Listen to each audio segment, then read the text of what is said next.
Welcome to M&M Sports Podcast number 19. I'm your host, Eric Marks, along with co-host Brian McKim. Tonight, we're going to talk about the Huskers' big bowl win over Boston College, basketball team, big tournament win in Hawaii. Pretty damn good week for the Huskers, Brian. Real good week, Eric. Couple things. First off, first winning season since, I believe, the 2016 season for the football team. 7-6. Yep. They did what they had to do. It wasn't always the prettiest. It might not have been the bowl game we had hoped for when the season started. Right. But you know what? They went out. Coach Rule and company took care of business. That's what I have on my list. I have low scoring, who cares? Ugly win, who cares? Pinstripe Bowl, who cares? Who cares? 7-6. That's the bottom line.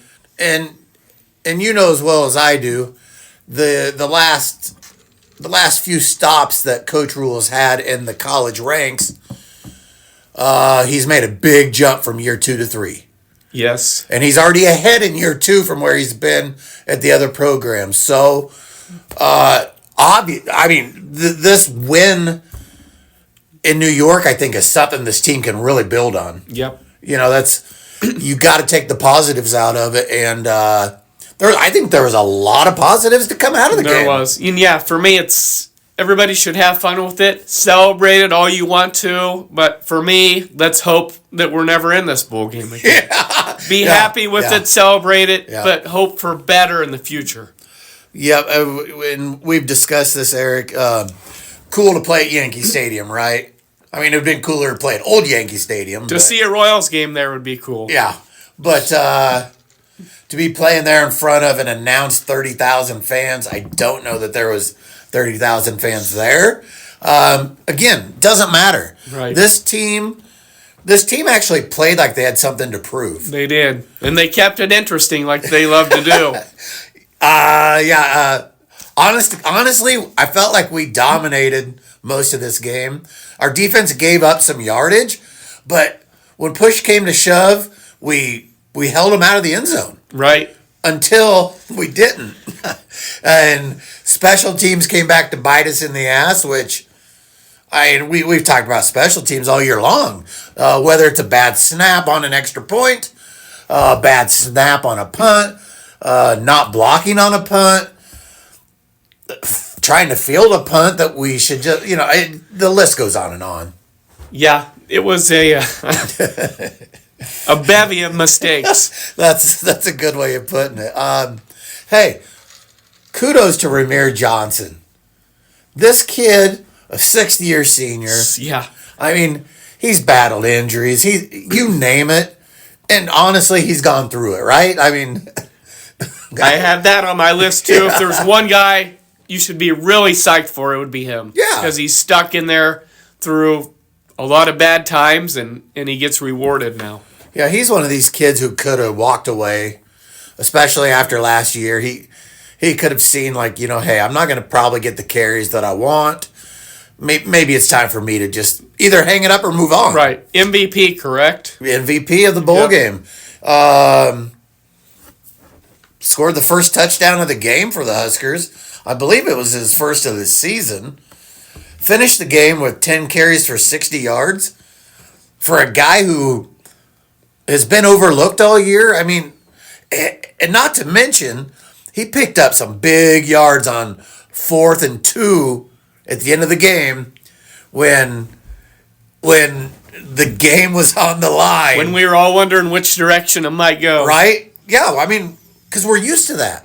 As a Husker fan right now, we're always thinking, okay, the other shoe's going to drop. Yep. What's going to happen?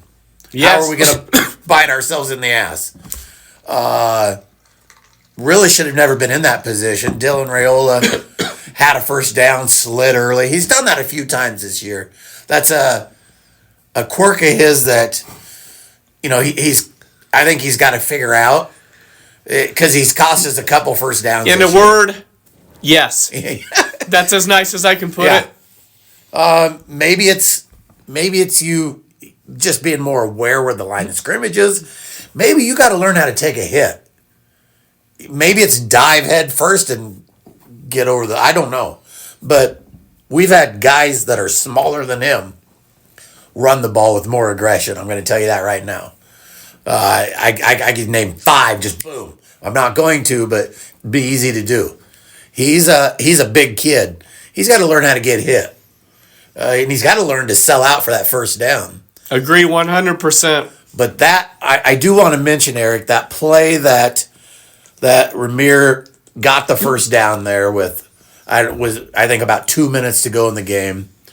And if you go back and watch that, our center, Ben Scott, is outside of where the action is, and that dude is jacked. I mean, he's pointing first down. To see that raw emotion out of a kid like that, it just showed you how much this game meant to these players. They didn't attack this bowl game like, oh shit, it's the Bad Boys Mowers Pinstripe Bowl where we're playing in the rain and cold weather. No, this team went out and said, hey, we've never been in this position. Let's get one for us. Let's get one for the university. Let's get one for Coach Rule. Yeah, their attitude couldn't have been any better. And yes, in a bowl game that isn't a high-profile bowl game, you have to have that. If it wasn't Ramir Johnson, who would you have on an MVP list? Offense, defensive player? What are you looking at? Emmett Johnson had a pretty stellar game as well. He did. I agree. Defense overall, I mean, I can't really pick out one guy. No. They were freaking solid. I mean, the blocked punt obviously set up that gimme touchdown. Sure. So other than that, what did they give up? One score, basically, right? Yeah. Yep. You gave up the 90-some yard return on the 2-point conversion block, which just a fluke play. Right. It was a bad snap, low snap, threw the timing off.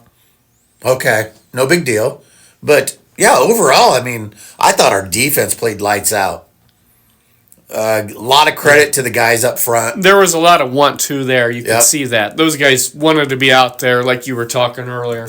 And again, this day and age where these kids are opting out of bowl games, they're entering the transfer portal before bowl games. I mean, I don't get it. To me, this is the reward. This is what you get for working your tail off since last January. Go out and enjoy it, and not only enjoy it, but sell out, get the win. A lot of them are looking at the next level. Yeah. We won't get into that tonight, but yeah, I hear exactly what you're saying. I thought Jamal Banks played well.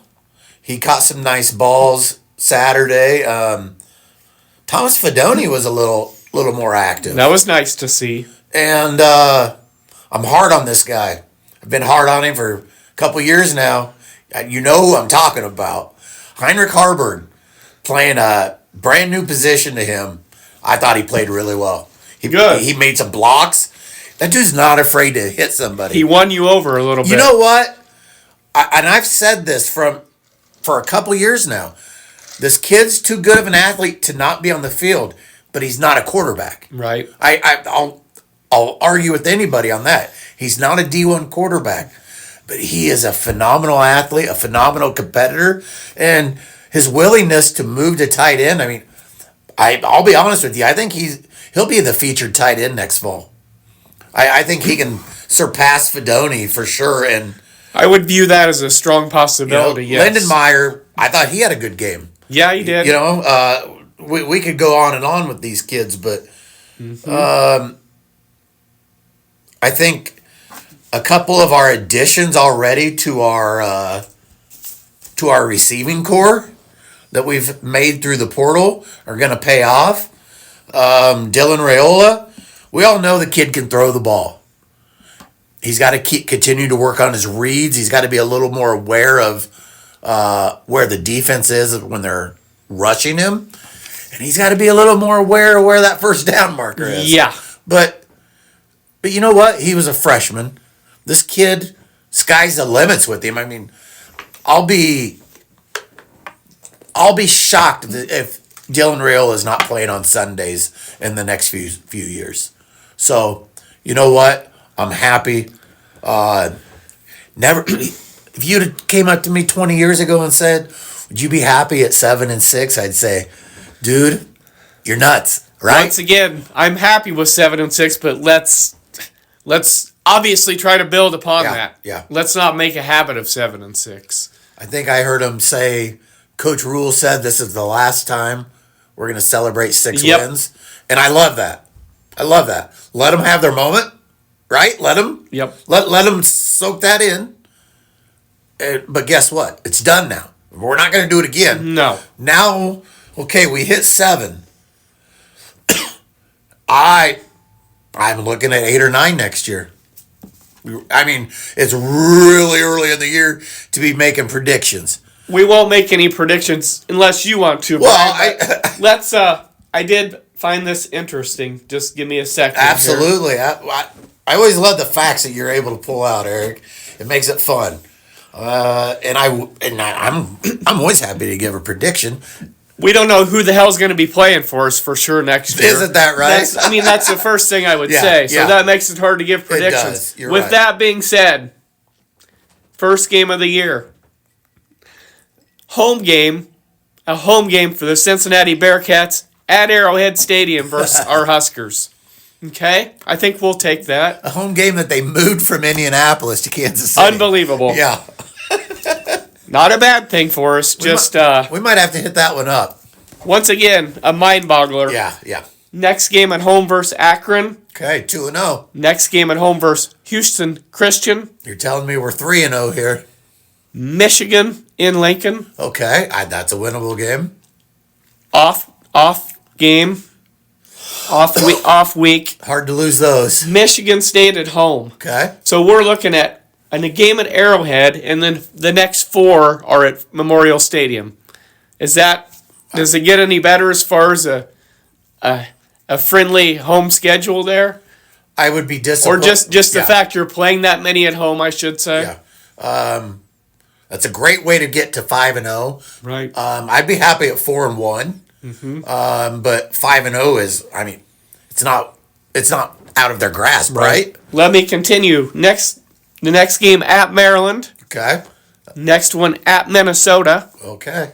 I like that. Northwestern in Lincoln. Okay. USC in Lincoln. Yep. At UCLA. Bye week. Toughest game of the year based on how this team's performed this year at Penn State. Okay. At Penn State and then Iowa in Lincoln. Okay. I mean, goodness, if there's ever a schedule where you look at and say, we could have a hell of a season, I think it would be this one. You're right. I don't think 10 wins, looking at that schedule right now, if I were to say we're going to get 10 wins. You don't sound crazy. No, I don't think so. Right.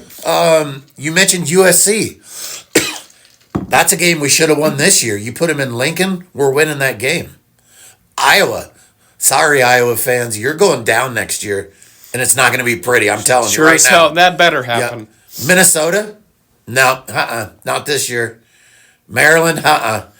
These are, they said last year, I heard it multiple times, with these new teams coming in, this is going to be the easiest schedule we see in a while. Well, I'm telling you right now. Until this one. This one looks pretty good. Right. At least on paper. Yes. Call me crazy. I'm going on record right now. 10 wins. It's happening. Hell, let's make it 11. All right. I love it.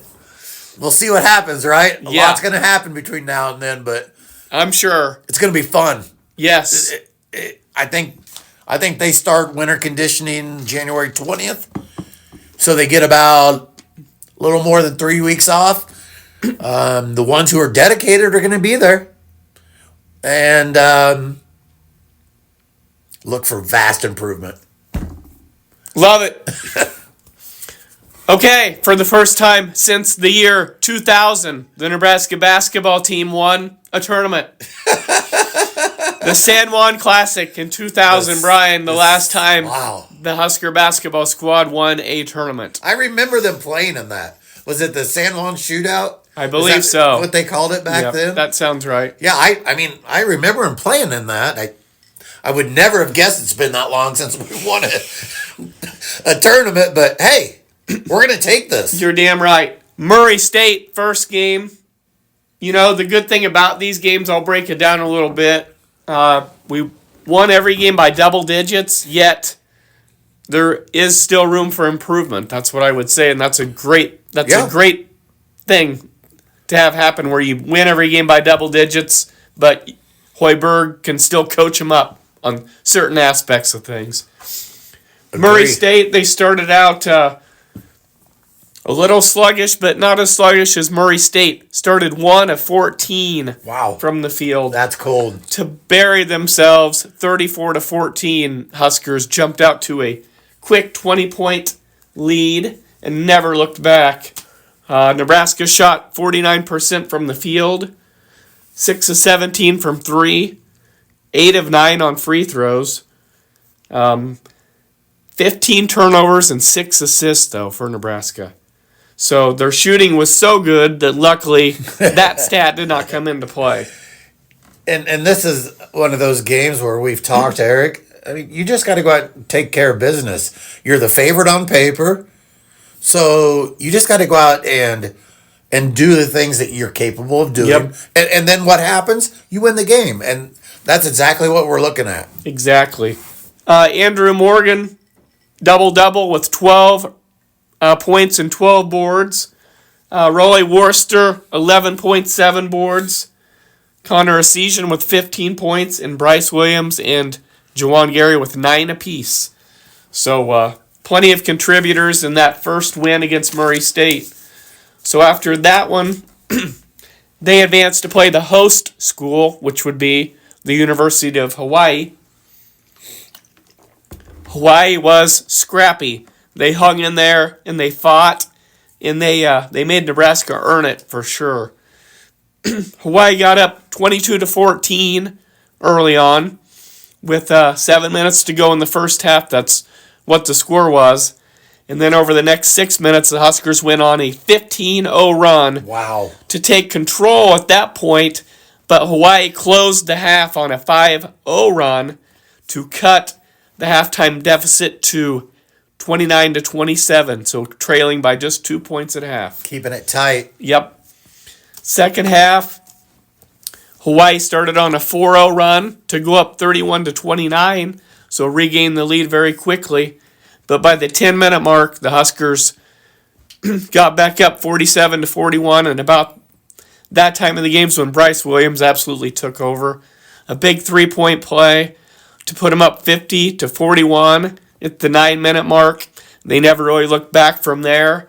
Went on to win 69-55, advancing to the championship game where they would play. Let me get my stats out here. Oregon State. Yep. The Beavers. Yep. Anyway, to wrap this one up real quick.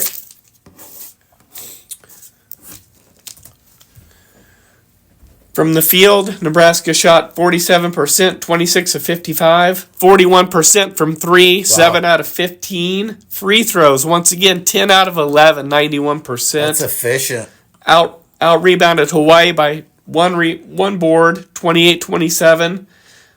Story of the game, Bryce Williams, 10 of 18, 4 out of 5 on threes, 8 for 8 on free throws, 32 big points. Juwan Gary chips in 21 for the Huskers. So between those two guys, you're looking at, would that be 53 of their 69 points? I tell you what, Eric, we know Bryce Williams is the real deal. He's shown us that week in and week out. But when you have him and Juwan Gary both playing that effectively together, they're going to be tough to beat. Damn right. And you know that when needed, Connor Essegian has stepped up. Great third scorer after those two guys. Been really impressed with him. Your big guys, Butangel, Morgan. They seem to almost alternate games. Yep. One has a good game, the other kind of takes it off. But that's okay. Yep. And then Mia is more of a defensive guy, but also he's the 7-1 kid. Yeah, they're looking looking very formidable right now. I mean, we're at that point of the season where we're about to get full on into Big Ten play here. Yep. And it gets real quick. I was just going to say that. Yep. Now it gets real. Yes. But we've set ourselves up really well. Exactly. I think we have 2 losses on the year, correct? Yep. Michigan State, which, hey, kudos. Michigan State's a great team. We had a bad game. Game got out of hand quick. And St. Mary's, that was a winnable game, but not a bad loss. So as we enter Big Ten play now, and Eric talked about this a couple weeks ago, we just have to protect our home court. The teams are going to come to Lincoln. We just have to protect Pinnacle Bank, go out and get a couple wins here or there, and I think we're going to be in a great position. We do that, we'll be in great shape. Yeah. Oregon State, a decent squad. You know, they really haven't beat anybody, but they're 10-3. So yeah. Nebraska was a slight favorite, I believe, 5-point favorite to win the game. They were favored in all 3 games, so they did exactly what they were supposed to do. Oregon State, they put up a little bit of a battle for a while.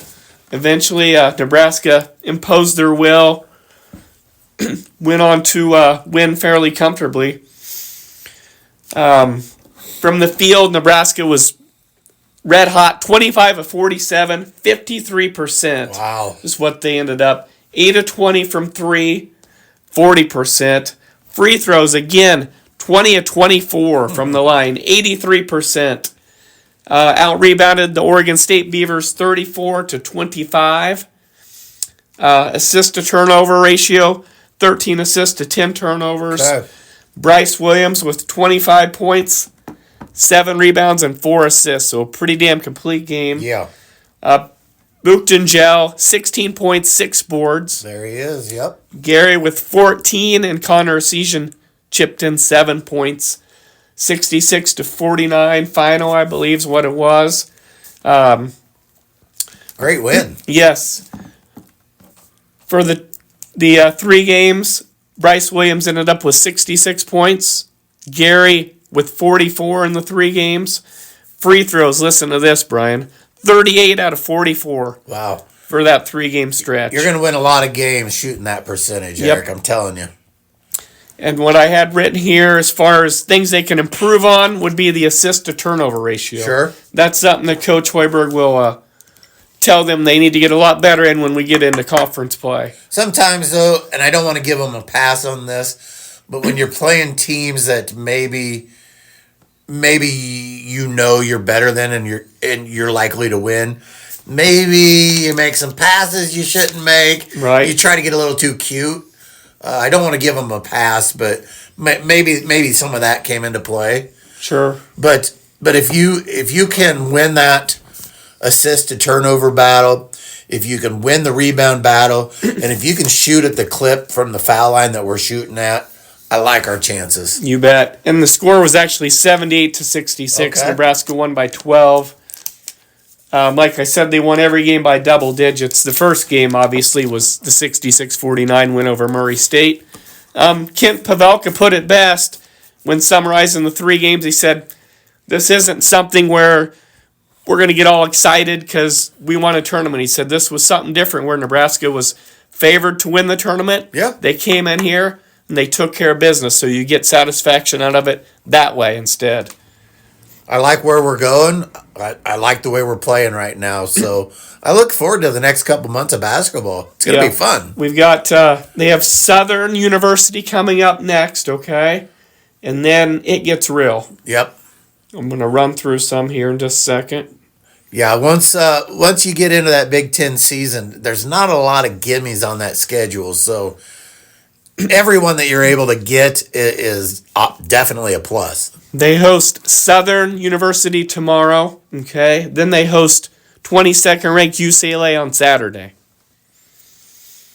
And after that, it's all Big Ten, and yes, it will be it's going to be a grind for every team in the conference. It's going to be fun, though. Yes. I mean, it's fun to look forward to watching them play. They've really had a is. great non-conference. Yeah. That should have everybody pretty fired up. Coach Hoiberg, I think, has kind of settled in. He knows what needs he needs to be addressing each year in the offseason, and he's done a good job at doing that. So, hey, not me. This is the year. We're going to win that tournament game this year. Let's get there. Let's get it. Hell yes, I like it. Yep. Okay, about the only bad news we have to report is our Husker ladies got beat up pretty good at UCLA today. They were hanging for a while.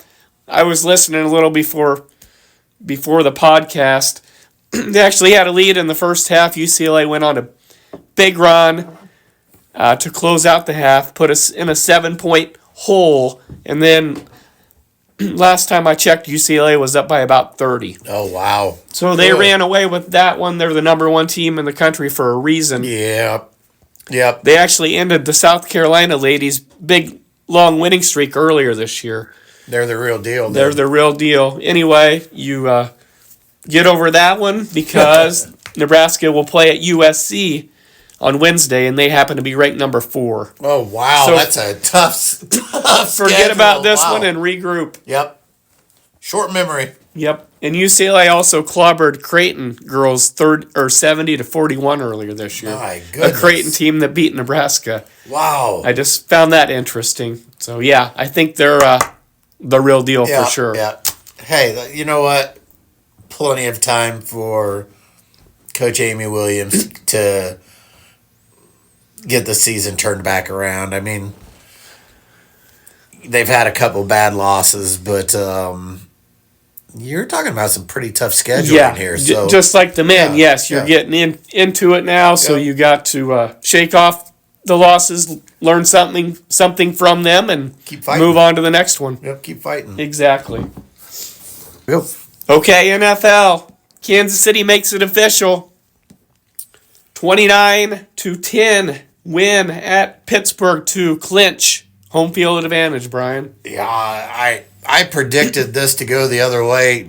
I think when the season started, we ran through this, and was I wrong. I mean, I'll eat crow when I need to, and this is the time where I'll admit it. I was wrong. Kansas City looked good, and Pittsburgh, to be honest with you, didn't look worth a damn. So now the Chiefs are 15-1. Who the hell predicted that before the year? No, never. Unbelievable. Nope. All credit to them. I mean, they keep winning. They're the smartest organization out there, bar none. They do a lot of things right. Obviously, they have a lot of star power, and great coaching. But yes, they're just a couple steps ahead of everybody else right now. Yeah, you're exactly right, Eric. Who would have thought it? Definitely not me. But yeah, 15-1. They've won 6 straight games. They're only plus 97 points on the year, but it doesn't matter, right? In the NFL, it doesn't matter. No, the bottom line is now they have to win just the 2 games to get to the Super Bowl. There's no guarantee, but obviously, we talked about it. You get that home field, that's one less game you have to play, one less game you have a chance of losing. Therefore, just need 2 wins. Yep, one less game you have to worry about an injury. Yes, that's a great point. You know that things happen every day that even on a routine play that you don't see coming. So, right. Am I ready to hand them the trophy right now? No, but it's not too far. You're not going to sit here and say it can't be done. No, absolutely not. Right.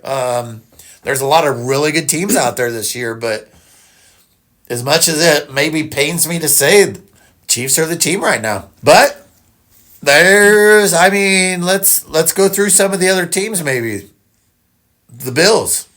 Well, yeah, I was going to start on that same day. The Ravens. Yeah, go for it. Yep. Ravens on the same day the Chiefs played, smoked the Texans 31-2.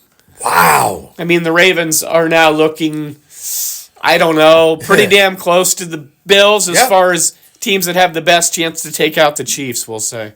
Yeah, I am not going to argue that fact whatsoever. They looked really good. Lamar Jackson, I didn't realize how fast this dude was until he had that nice touchdown run the other day, and it's like, holy shit, this guy looks like a running back. Right.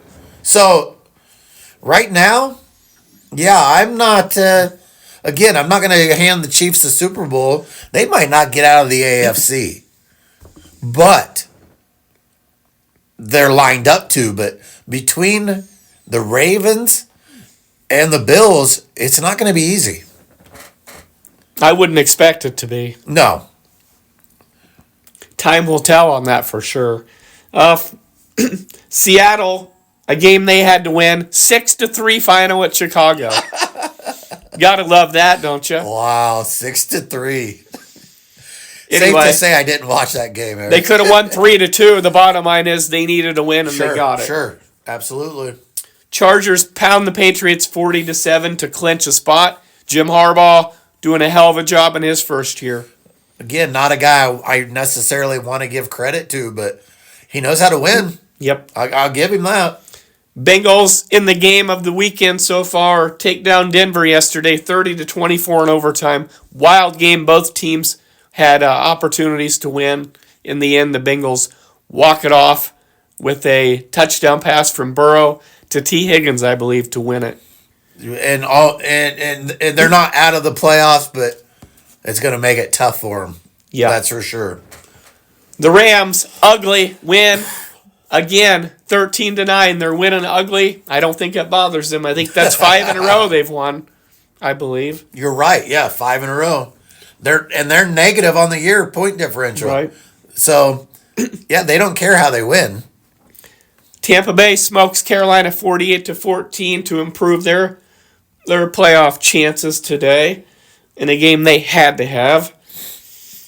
Moving on, Eagles annihilate the Cowboys 41-7. Eagles back to their winning ways after finally losing one last weekend at Washington. The Eagles are looking tough. Yep. Brian's Raiders, 2 wins in a row, 25-10 in New Orleans. They've taken themselves right out of that number 1 draft pick, Derek, but that's okay. Right. The Bills, 40-14, crush the New York Jets in Buffalo today. Disappointing year for the Jets, to say the least. Imagine that, huh? Yeah. And the Vikings, not too long ago, defeat Green Bay 27-25 to stay red hot. 9 in a row. Yep. I mean, that's remarkable. That division's unbelievable. Detroit Vikings and Green Bay's got 5 losses, and they're in 3rd place for crying out loud. Sam Darnold has quietly put together a pretty damn good season for the Vikings. Yeah, he has a lot of weapons to work with. Yeah. But, yes, you got to give him credit. Yep. No doubt. No doubt. Okay, we touched on the college football last weekend. You got our predictions on that last podcast. Don't forget to tune in. We're getting closer. We are. The next this next week is going to be a lot of fun. There's going to be a lot of really fun games to watch. And it's a great time of year to be watching college football. Yes. Yeah, we hope these next round of games are more competitive like we talked about. Just for entertainment purposes, makes it more fun for the viewer. Absolutely. For sure. And we'll give you the next round picks next week. Yes, and just because Husker football has ended, that doesn't mean we're not going to talk some Nebraska football as we continue on with our podcast. Yeah, we'll be able to get a little deeper into the transfer portal now, the comings and goings, how that plays out. And like I said, we're 3 weeks away from winter conditioning started, so there'll be some information trickling out there too. So, yep. I want to wish everybody a Happy New Year. Absolutely. Be safe out there, and continue to tune in to us and tell your friends, right? Yep. Everybody have a great New Year, and thank you for listening.